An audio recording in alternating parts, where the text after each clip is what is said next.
So, in essence, the all the mistakes and all the growth that I had required a level of courage. Nietzsche says that your healing is in your unknowing.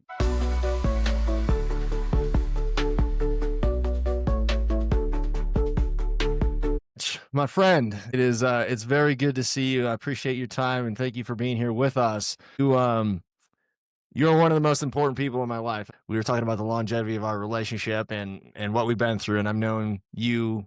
I was introduced to you through our professional career, but over time, we've had now a almost a multi-decade relationship that has far exceeded the professional side of things. And so, I want to introduce you to the world and just kind of the gifts that you've given me in terms of your knowledge and your wisdom, but you have a very impressive life story that, as unique as it is to you, I think really can impact a lot of people just in terms of how they transition their own life. And it might not be apples to apples in terms of experiences, but there is a mental fortitude, perseverance, and strength that you carry with you and have continuously grown since I've known you. And I know that that existed in you when you were a young man as well. So with that, Rich, can you introduce yourself? Tell the people who you are, what you do, where you're at in life, and then we'll kind of jump into the meat and the potatoes. All right, sounds good. Yeah, my name is Nate said. My name is you can just call me Rich. I live currently in Mississippi. I'm retired. I am the CFO of Beautiful Hair Products, which is a business that my wife started about 20 years ago. I have a blended family of six. I have as I used to tell Nate, I got the Black Brady Bunch. I got three boys and three girls, and so my life with my wife and my family has been quite interesting. My relationship with them basically is one where I try to instill some of the things that were instilled in me when I was young, and that's relationship with people. So just to give you a little background, so I grew up in segregated Mississippi, in Jim Crow Mississippi, right? So these are the times, I'm 65, right? So let me go on and get that out. But I grew up in a time of segregated Mississippi where there was a difference between black and white. When we all understand the trauma that went along with that with some people. But the reason I'm the type of individual that I am today is because my grandmother and my dad played an important part in my life as to what was important. In other words, they began to set a foundation. Now, as we begin to raise our children and as we're experiencing these demands on our life and these restrictive behaviors and boundaries that are set forth, we tend to rebel a little bit and you don't understand how the world is doing. But growing up in Mississippi was interesting for me in one particular case is that you knew who people were. You Mm, didn't have to figure it out. mm, People were honest to their individual selves. And I've always valued that because now I know how I can operate with you as a human being, right? mhm. Regardless of color. I just need to know who you are as a person so I can truly move effectively with you or truly disconnect with you. Yeah. Right. The life saving transition for me came when I moved to California when I was 16, right in the middle of junior year of high school. So you take growing up with everybody that you know and having a great escape with you and your brothers and your sister, and you've moved to a newer environment. You talk about a culture shock coming from a place where there was only black and white to now understanding that there were a whole bunch of different ethnicities. Look, I thought Taco Bell was authentic Mexican food. I kid you not, right? But when I got to Cali, life was different. Yeah. School was different. The little girls were bigger than Mhm, they were when I was. And so my eyes began to open to what life truly held for me, right? mhm, At one point when I was growing up, look, all I thought I was going to do was grow up and work at the Coca-Cola bottling plant or the Philip Nickel Magnesia plant. mhm, Those were my limited ambitions. mm, And so it's just like, but when I went to Cali, it was just like life opened up. Eyes mhm. opened up. The world got bigger. And so in that big world, my eyes got bigger and I started to dream a little bit more.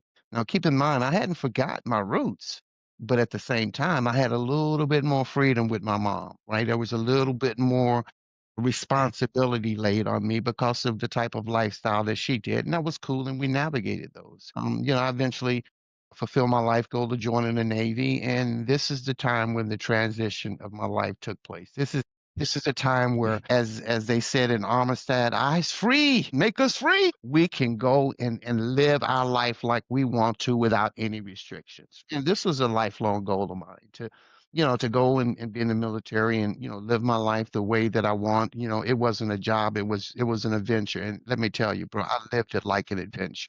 Right. There was no stone unturned. And so that's how I've approached life, right? Is that everything is new, everything is exciting, nothing limits me, nothing Mhm, restricts me as long as I maintain my foundation. But mhm. as you know, as I think as the young folks say today, life begins to do life. Yep. And how you navigate those situations might end up having some type of adverse effect on the outcomes that you do. But I've never been one to fault anyone for the decisions that I've made. In other words, the decisions that I made with my military career were Mhm, solely mine. It wasn't because somebody had their thumb on my head or wanted to oppress me. It's just that Rich knew better and Rich made bad decisions, right? mhm. And Yeah. so as my old man says, you're gonna own it, right? Mhm, I allow grown people to do what grown people are gonna do. In other words, I'm gonna set in you a foundation of what is good, what is right, what is pure, what hard works looks like, what accountability looks like, what responsibility looks like, what your purpose looks like, yeah, and the excellence that's required to achieve those things. yeah, Now, what you do with this information when you leave my house, it's totally up to you. yeah. I'll be here, right, as a sounding board, but Mhm, I'm never going to be here to project my disappointments on you. Or if I'm disappointed, I'm not going to project those on you. I'm still going to support you, right? yep. Because the simple rule was with my dad was one rule: never lie to me, Mhm, right? In other words, if someone and come and tell me that Rich did a thing, and he looks at me and say, Rich, did you do that thing? And I said, yeah, then we're gonna go to war. If they said you did it and I say no, I didn't, we're going to war. That's the integrity that I have, that I try mhm, to live by. And mhm. that's the integrity that I try to instill in all my kids. I need to be able to look at you for you to tell me what's going on. Yeah. And so when I imploded my career, and look, I've imploded my life on multiple occasions because of my reckless decisions. I'm just going to keep it 100. I was responsible for it, no one else. And so when I imploded my career, I went on a journey. It resulted in me getting one of those infamous numbers that you never forget, 68198. I often tell my kids, I say, so when you watch Eddie Murphy and Martin Lawrence in life, that's the place that I was at, Mm, right? Literally, that was the name of the place that I was at. And so the day that I went through that 36-month transition after being on the run for 5 years and having a lot of opportunities, I decided that I needed to go back and clean up some of the wreckage of my past so I could move mhm. forward. And I did that, which is why I ended up getting the time that I had behind the wall. So, we went through that journey, and I have a good intellect, as my old man say, you have the gift of gab. I was able to navigate those waters effectively, and get through, get through unscathed.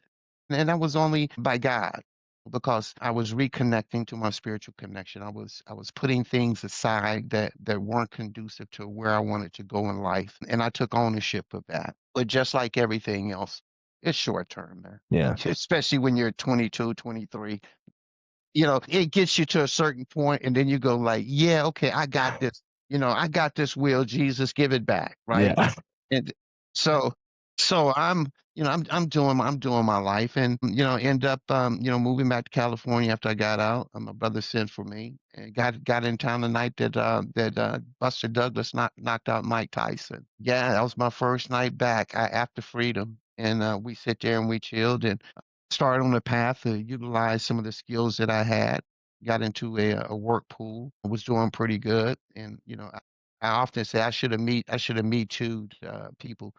Since everybody was going back me too, and because there was nothing like working in a space full of women where they would pass around a sheet of paper on Monday, say circle your best position when you walk in. So you know how I dress, right? So when you walk in, they'd be like, "Oh my God, spin around." Literally, this is B of A. Yeah, this is B of A. So to be the only dude in a meeting full of, you know, cougars, yeah, was special, and it was uncomfortable.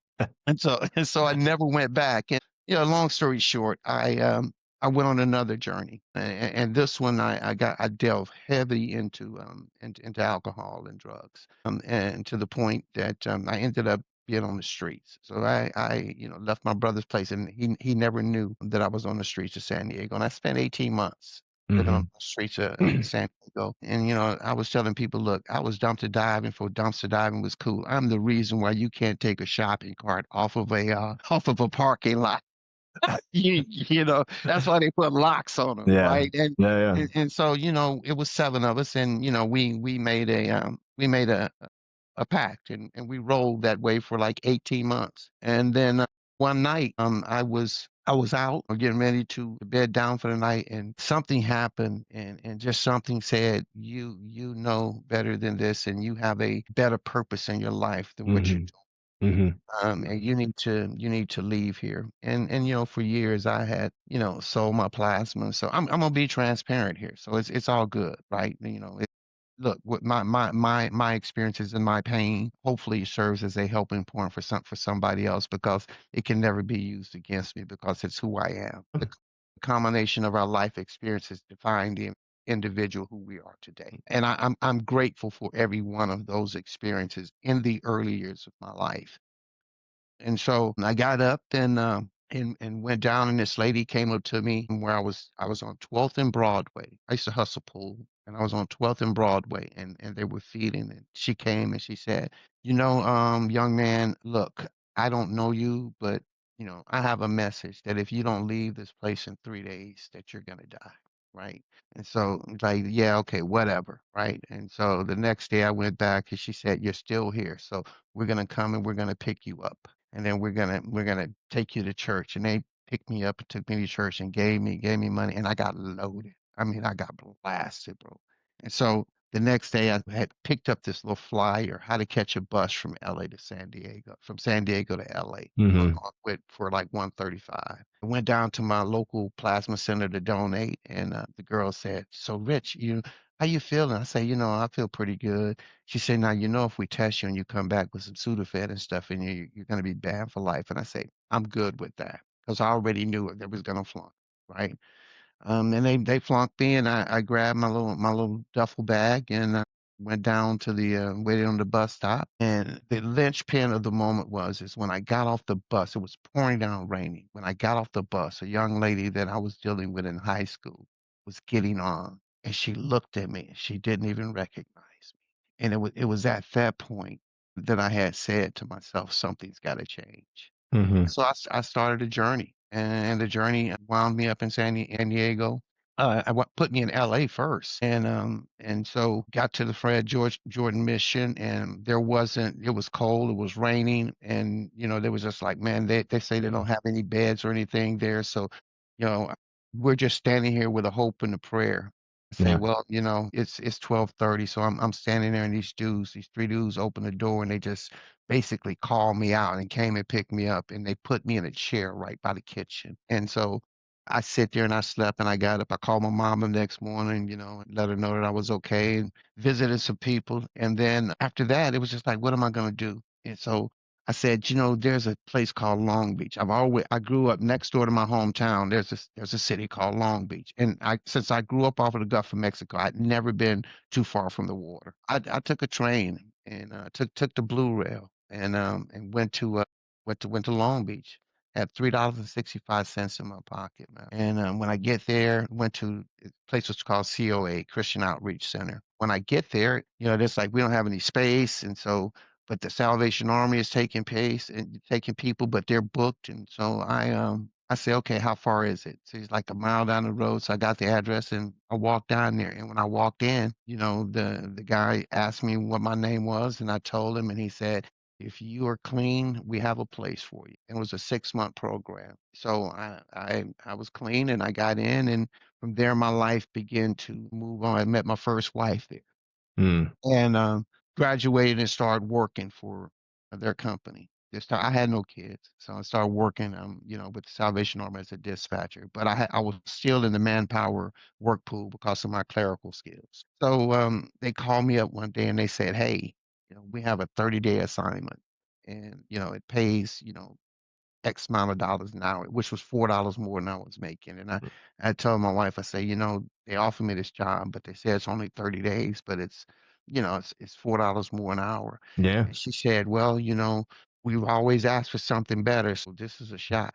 And so I gave him my notice, and on my 33rd birthday, I walked through the gates of a Texaco refinery, California, right? And it was I was in the warehouse and shoulder with my tie, my suspenders, right? Yeah. It's like, you're doing warehouse work. And I said, hey, doesn't matter. And after 3 weeks, the lady Joan Gibson, she said, did you want to take the test? And so I took the test and I passed the test.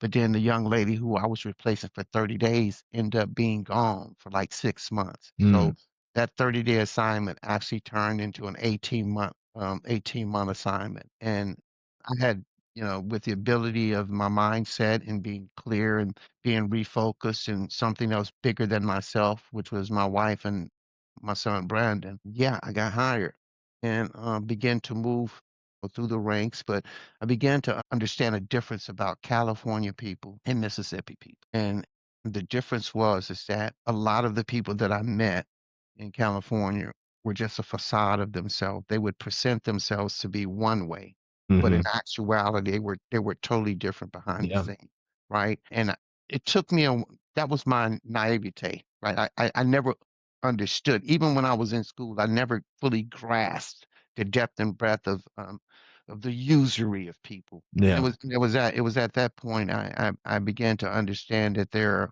two types of people in this world. There are parasites who continue to use you, and then those are people who operate from a genuine sense of service and love. And those are the type of people that I choose to separate myself, to surround myself with.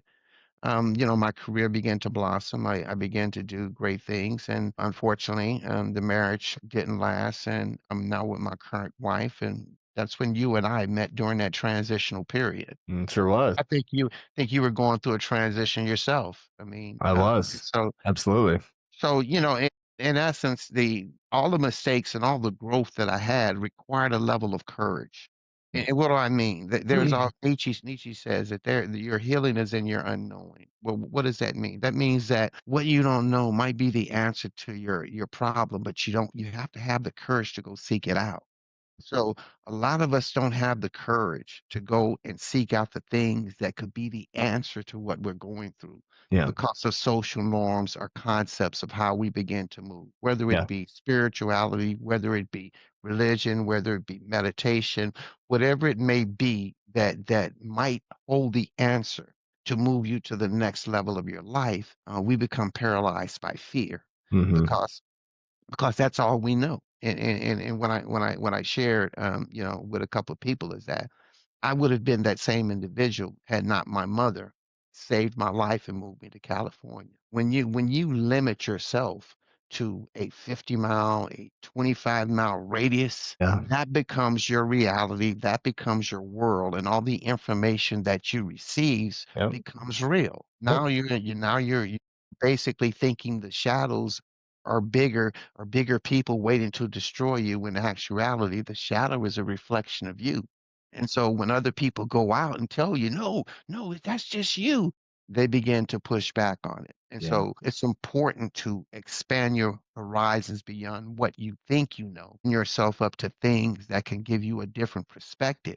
Now, if that perspective that you're subjected to does not align with your spiritual and moral compass, it jeopardizes your integrity and character, then you know that's not for you, Yeah. but at least you're aware. As I say when I do my sermons, danger, Will Robinson, danger. Lost, you remember Lost in Space? Well, it's probably a little bit before your time, but Before he my had time. this.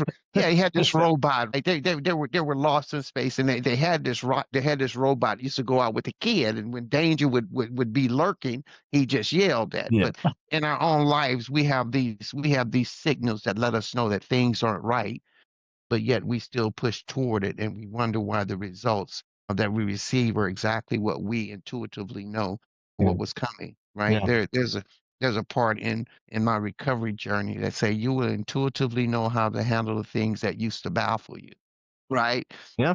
And you 100%. and a lot of people don't tap into that, right? And that intuition only becomes because only is there because you've experienced some of those same similar things with those Mhm. same similar Rap. signs, right? And so once you begin to recognize them, you already know what the end result is going to be, right? But we want to operate in some level of insanity to Yeah. make it think that we've got the different fix for certain things. And so Yeah. that's kind of what that is, man. Man, that's a good. I was going on my bad. No, I love this, and that's the whole point of this is, you have a lot of experience in a number of facets of your life that, I will say when I met you, you would share some of this stuff with me, and me being in one of those limited geographic areas from a very small town in the Midwest, I operated completely just like you from Mississippi. I operated completely on honesty and integrity, and it caught me by surprise. California kind of catches everybody by surprise, right? If you're not prepared for it, if you don't know what you're getting into, and you operate just in full transparency, it makes you put your guard up. And I think that's actually one of the reasons you and I connected, because you were actually very clear on that. To me, because I operate that way naturally, it just was like, okay, well, I figure that's how everybody else kind of operates, but it's not. And you have so much wisdom, and you shared a lot today, and you're bringing up a lot of our previous conversations that I kind of want to pull at, but I'm going to be specific with a couple, and then hopefully we'll have a follow-up conversation to pull on the rest of the threads. But when you were younger, and I'm sharing this because you know my personal experience with addiction and what I had to go through to kind of get that resolved, or at least behind me, right? When you moved to California and you said, you started to figure things out about the place, you meant a lot of the courage things that you're mentioning to me resoundingly emphasize integrity, right? Where yes, there is a lot of encourage, but also the delivery of integrity, and hey, I'm in this shitty situation, I'm dealing with this in my life, I'm still going to do what I know is right, what I believe in, what my morals and my ethics and my values are. How much of that do you think helped you be successful in your life, or if not even successful, but just navigate some of those more challenging times and transitions? It was extremely important because without character and without integrity, you'll never be able to truly be yourself, Hmm. right? You'll become a conformist, Yeah. right?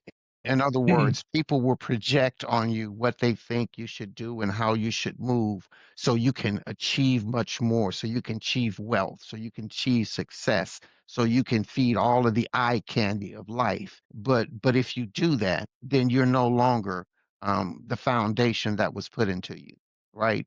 And so for me, I had to, even though I was going through those things, I was doing them not because other people were doing, I was experimenting, right? Hmm. You know, Yeah.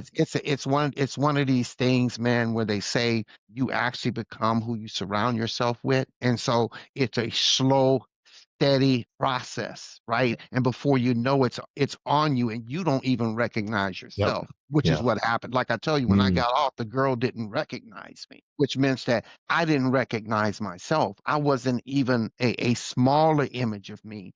The true image of who I was had literally disappeared. I was Hmm. void. I was Yeah. void of Rich, Yeah. right?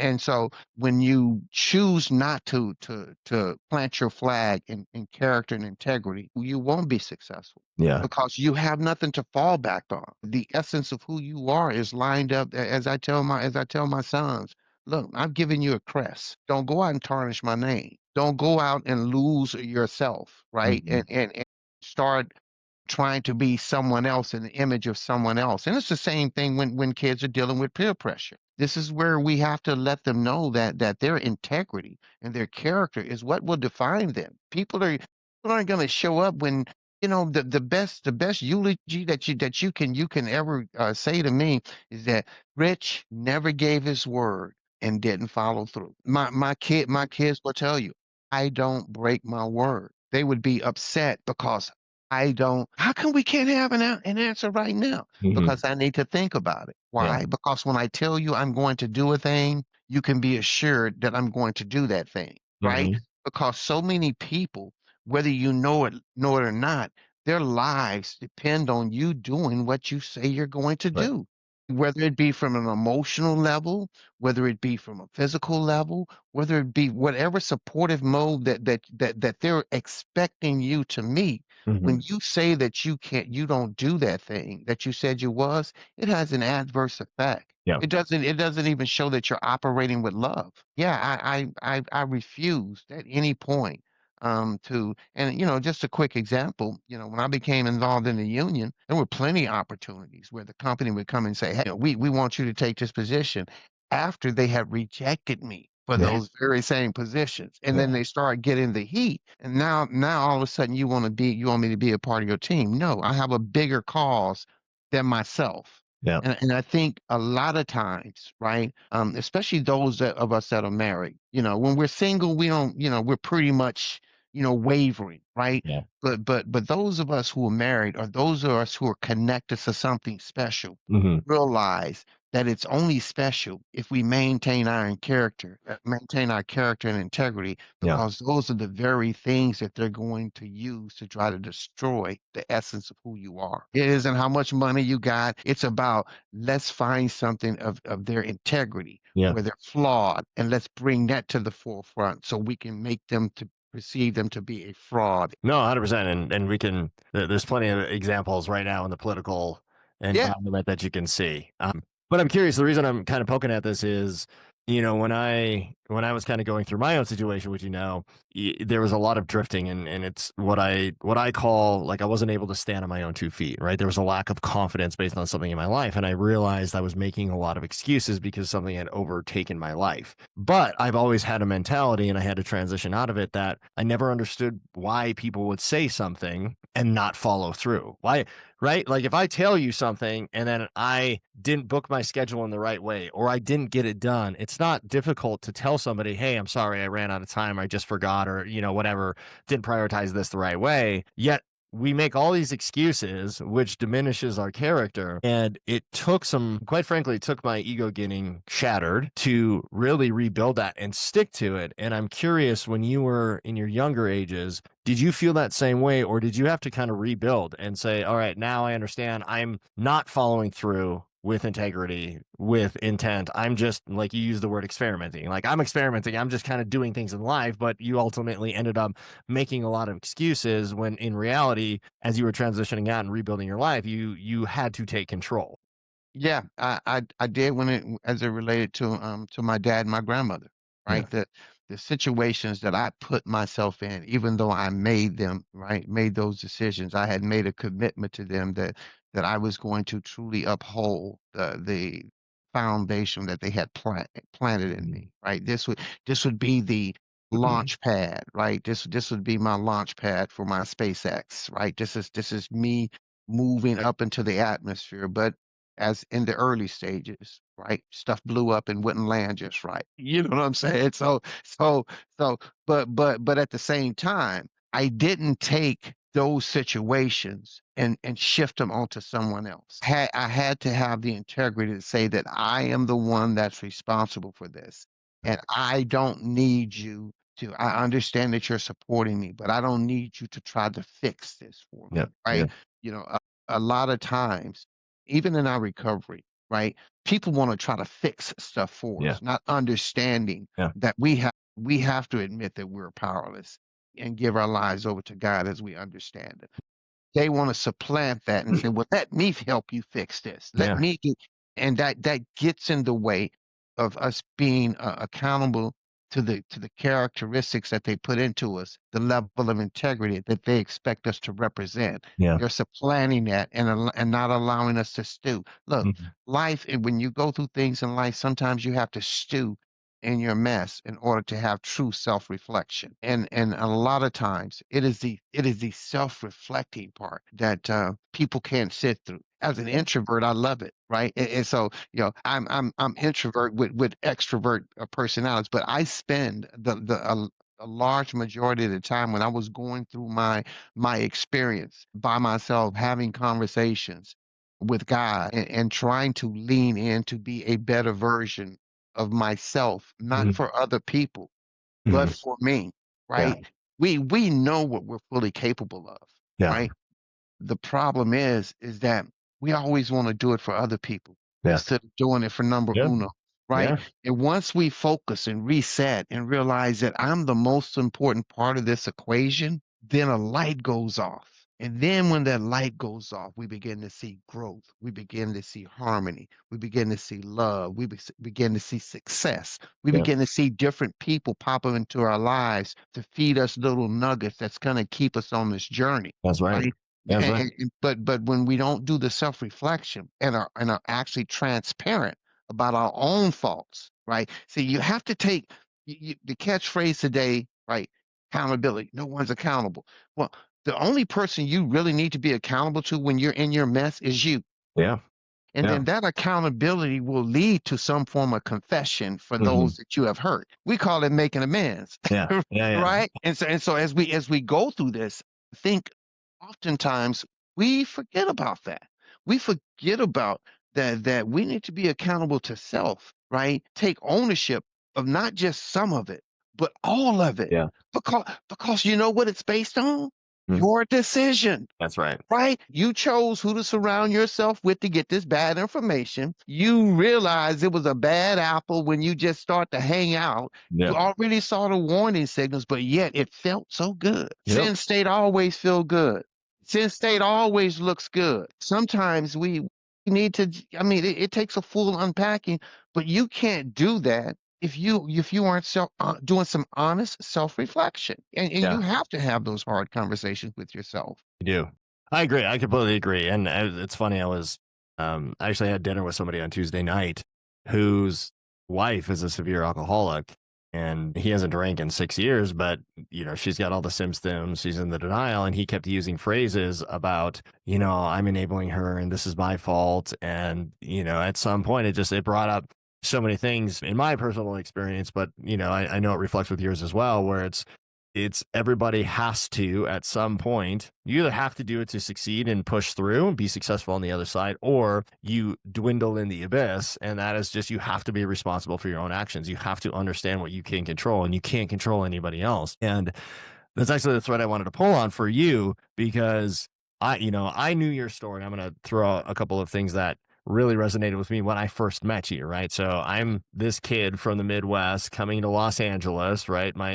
I'd lived in Boulder for 5 years during school, so 100,000 people. I'd never really spent time in a big city. Boulder obviously is not the most diverse city either, and so I kind of got similar to you, got thrown into Los Angeles, and you're like, "Whoa, there's a lot here." But I remember specifically when you and I would sit and we were working together, and we'd have our conversations. You would share things about your journey in Long Beach, and it was always interesting to me because like one stories I remember you sharing was when you went and stole a tent from somebody, and you were describing this to me in real time about how it happened, why you did it, and you just kind of owned it. And I asked you a question, something along the lines, and keep in mind this is 20 years ago, but you I asked you a question about, like, well, Rich, why were you on the streets? And you just looked at me and you're like, because I wanted to be. Like, I made that decision. And it blew my mind, because I think a lot of people, especially this day and age, don't give understanding to that, right? There's so many people that actually make the purposeful decision to live in the situation they're at. And I'm not saying you were miserable, but obviously on the back end of that, you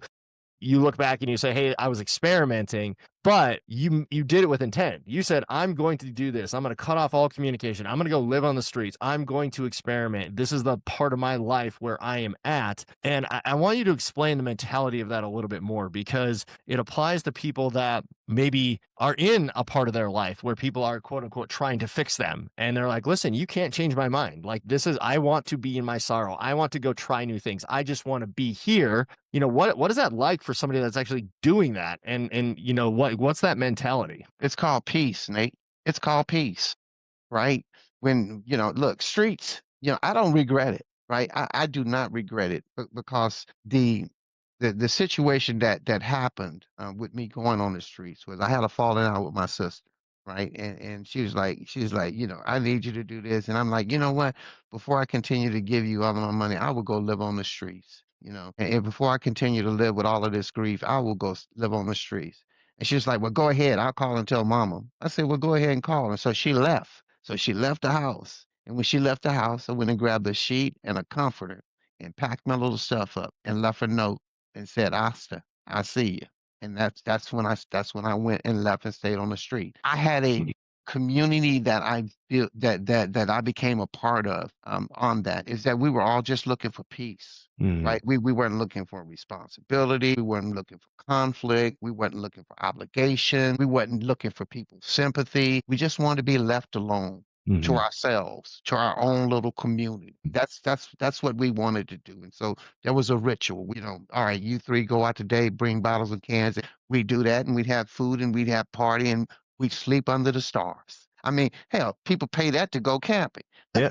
right? And so we did it daily, and it wasn't negative for me. And that, I think, for me became the frightening part after so long, because I had become so complacent, forgetting the foundation that I had.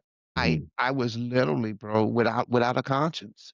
I had no spiritual conscience. And that one awakening about me deciding that I needed to transition to another place meant that I needed to make a geographic. And once I made this geographic, my life began to look a lot better than it was. And it was actually San Diego where I stole the tent. Yeah.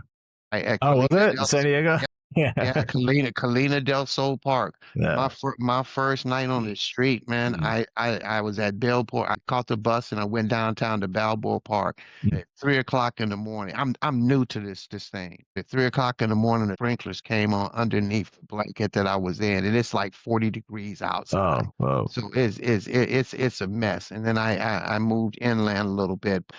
Yeah, it's all about having peace, nonconformity, not worrying about how other people perceive you. And I think, for those in the set that I was running with, people would always have this impression that we were miserable and down and out, and the world had mistreated us. And in actuality, it was by choice. We didn't want to be a part of the social norm. We wanted to just rock out and do what we did and not be disturbed, and get up when we want and go to bed and just become wanderers. It was reminiscent of when I was a kid. Hobos were a big thing, right? People catch the train because down here on the coast is a lot of trains. And so people would just catch the trains and Yeah. get off at the train stations and just chill for a few days and get another train and go somewhere. I mean, that carefree style of life, especially when you had been caged up like I had been, and been through some of the things, and dealt with, some of the emotional hardships and things, and not really coming to grips fully with my decisions. Yeah. And so that time gave me a time to just have some peace without having to answer to anyone. Yeah. Well, and and still to this day, you never hear that narrative, which is why I wanted to bring that up because it's interesting. I was kind of the same way where, my wife Bree would tell me certain things, and it was probably, the woman outside of the pool hall for you, which started the prompting, right? The voice in your head, hey, you need to make a change, right? Now's the time, right? We may not always make that change for ourselves unless we're pushed in a direction. And I kind of had to go through that myself, but there was always this realization for me, and I'm curious on your side if you knew it was temporary, right? The vagabond style, the freedom, the peace, like you knew, like, hey, I'm here, but I know I'm not always going to be here forever because I had that, right? For me, it was always, hey, I'm in this, I'm kind of drowning in my sorrow, but I also know like I'm going to get through this somehow, someday. Yeah, it's temporary. Yeah, it has to be a temporary mindset, right? When you spend your life imploding certain facets of your life, I consider that a reset, Yeah. right? I consider that a reset with an angelic voice that offered me a path back. And believe me, once that happened, my trajectory has been nothing but straight up. And so it's not anything that I'm ashamed of.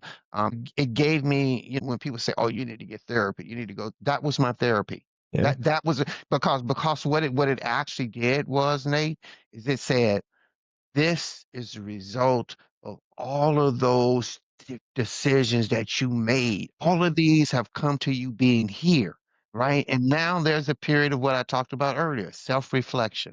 Yeah. How did I get here? Why did I get here? Why am I complacent? Why am I comfortable? I know what my purpose is. So just like you knew what your purpose was. But sometimes on this journey, man, when we're doing it because we can't find people that are like-minded, that are transparent, that we truly can unpack with, we go into a sense of being alone and isolation so we can heal, Yeah. right? A lot of people seek healing through other people.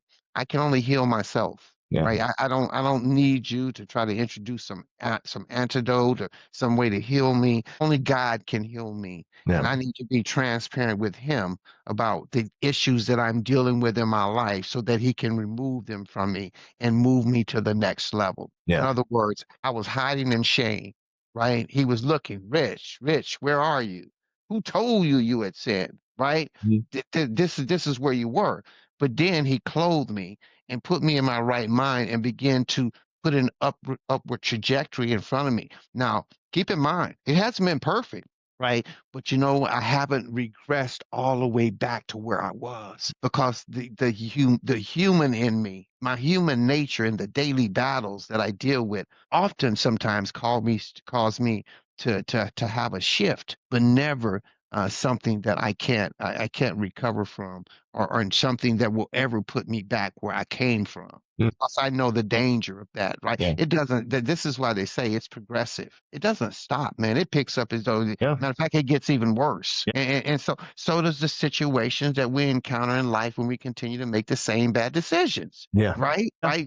We could talk about it, but when you're talking about life decisions that we constantly repeat because we haven't learned, they only get worse. They get exponentially worse. And then it gets to some point that you have to absolutely surrender. You have to have a paradigm shift of your mindset, what your belief structure is, what things are important to you, and how you're going to achieve those things to align with the purpose that you have within yourself. Only then will you be able to do that. And, Yeah. and I think this is what I share with my Brady Bunch that I have given you, your mother and I have put in you the best of us from a spiritual foundation, replicating what good character and what good integrity looks like. And so as we release you into the world, you have these tools in your toolkit.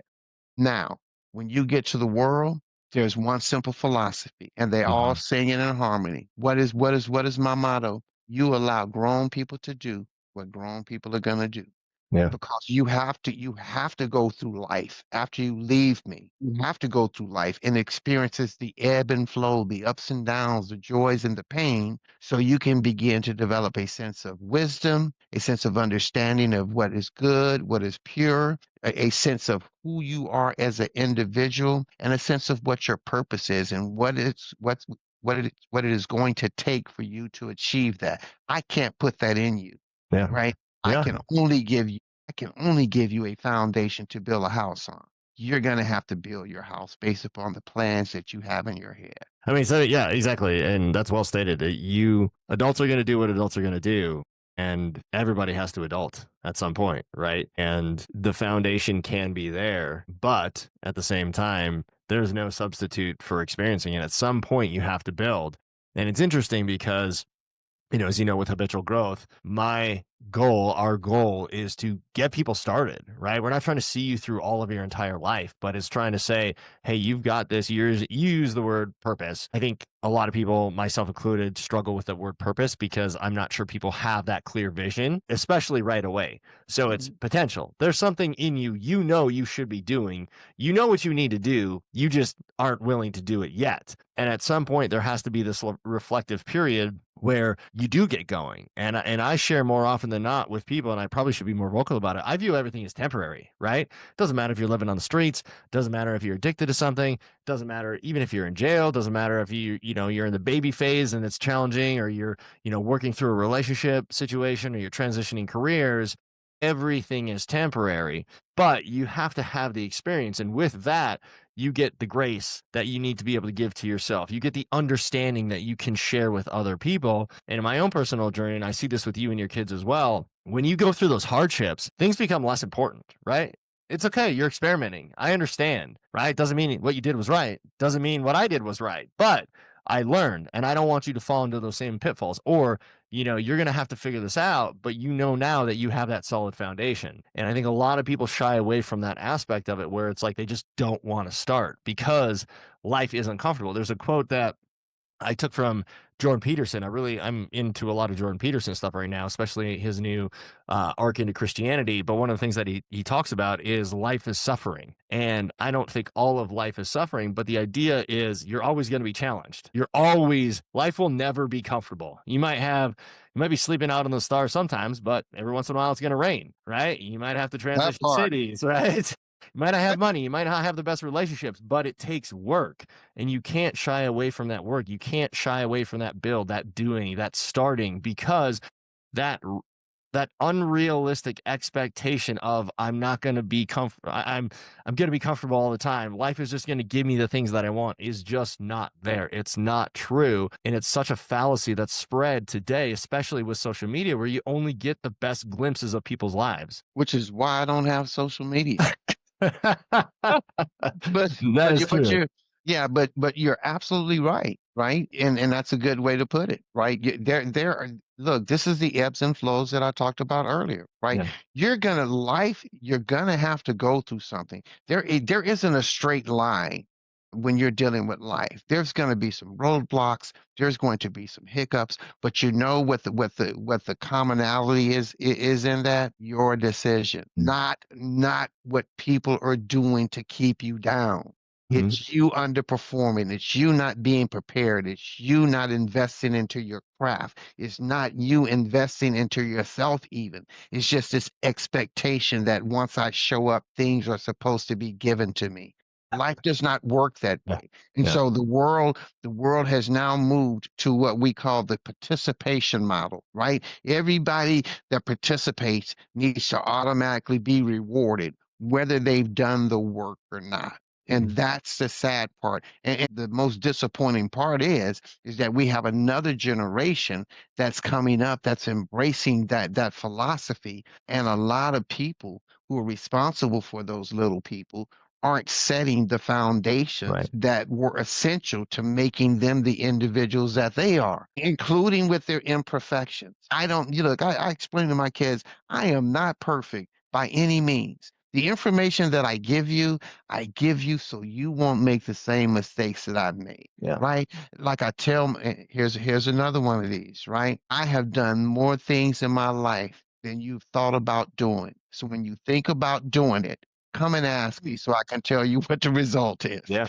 I mean, that's pretty, you can't say you haven't thought of Yeah. the things that I've experienced. And then my wife and I were sharing is that hopefully we've prepared them for the world today because so many are not prepared for what the world is projecting onto Yeah. them, Yeah. right?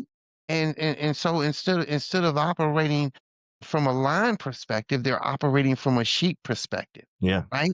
And that's the biggest danger. That's the paradigm shift that needs to change is that no one owes you anything.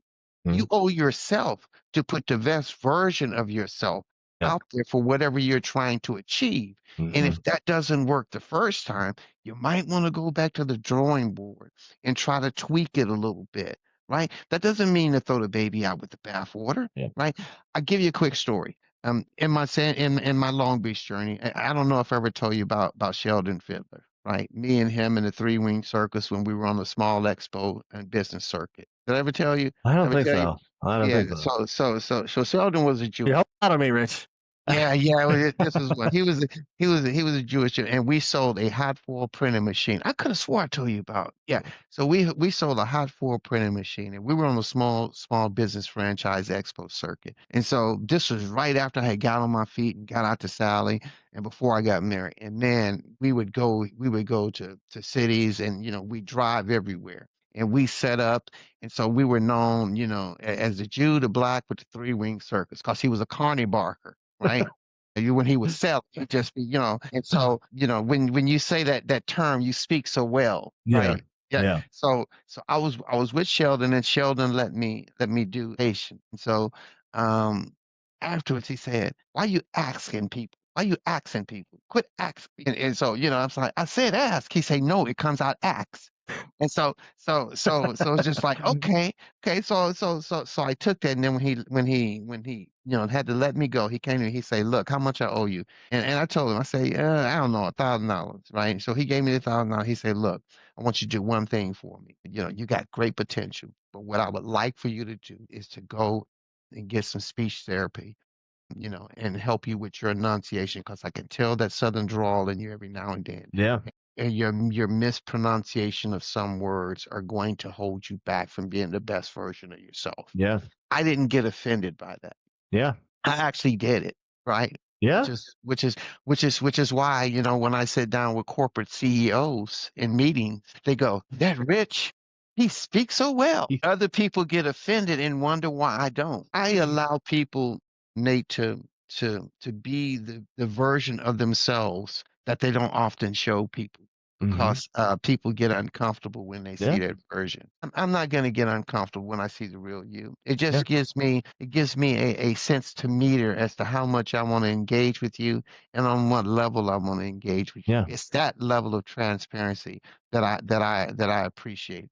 I appreciate bluntness all day long versus you trying to sugarcoat something. As I tell my wife, she said, "But you say it so harshly sometimes." I say, "Because if I say it any different, it's going to be misinterpreted, and then they're going to come back Yeah. and say, 'Well, you didn't say that.'" So, that's how I move through life, man. As honest, as loving, as transparent as I can be with the people who are important to me. And right now, as I was sharing earlier, I think if I have any regrets, it's probably been making investments into people who were parasites, not those who were willing to serve. And that's a lesson that no longer bothers me, because you know what?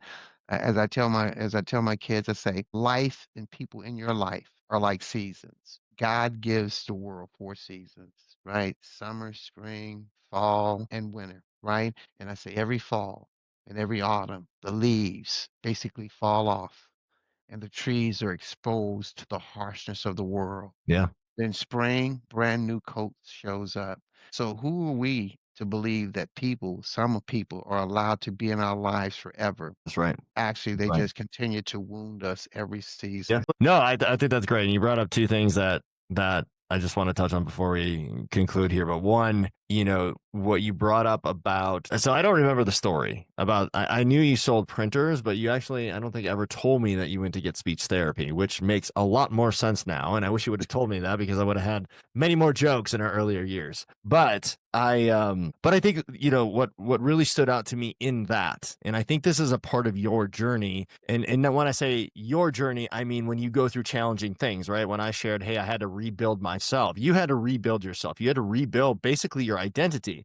And it's not like you're rebuilding your identity from scratch, but you're constructing and pulling together the pieces that you knew worked for you, your true, honest, transparent identity that you knew would lead you to that next progressive step in your life. But it results in you being willing and open to accept new information without being offended. And you took that, and it resulted in you obviously applying that to your life, which has helped you both in your personal and your professional life, because articulation, communication, clarity, all of those things really matter significantly when you're dealing with other people. And, in that, when I look at my own experience, I associate that with, hey, I'm quote unquote, now I can stand on my own 2 feet. It was kind of the same thing. I have a much greater understanding of, I listen for what people say to me, not how they say it to me, because you can tell me something and my feathers still might get ruffled, but you probably might have some good information that I want to listen to if I'm going to excel. And I honestly use that to kind of judge other people too, right? If we're getting into an argument, we're having a conversation, and you immediately start to name call, right? Or you want to cut the conversation short, or you can't deal with, maybe some silence or something like that, right? It probably means you don't have the life experience that allows you to be as confident as you could be if you went through that, because you haven't really tried to focus on the value add to things. I think that's extremely important, but that takes courage, it takes integrity, and it takes a willingness to be open to information and just accept you don't know everything. You know who you are, you know what you believe and what you stand for, but you also need to be able to experiment and listen to other things that come through and be able to filter that information effectively. Yeah, you do. Look, anyone that thinks that information that people gives you to help you solidify and improve in a certain aspect of your life is looking to control you or looking to harm you. Don't see the value of what this Mhm. person really feels for you.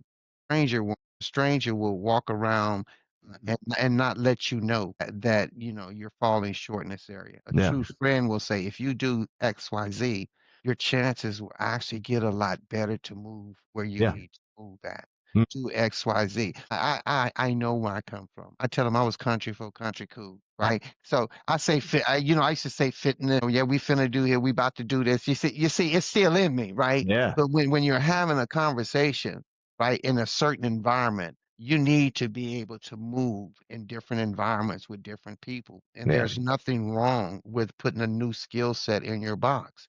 And if you're easily offended, then you're not going to be ready for the world because a word from a friend that offends you, man, the world is going to eat you up and That's spit right. you out, Yep. right? And so you can't operate. I don't operate that like that, and I never have. And I go back to it again, right? It's the foundation. My old man, he said, look, if someone comes and say, whatever you do, be the best at what you're doing.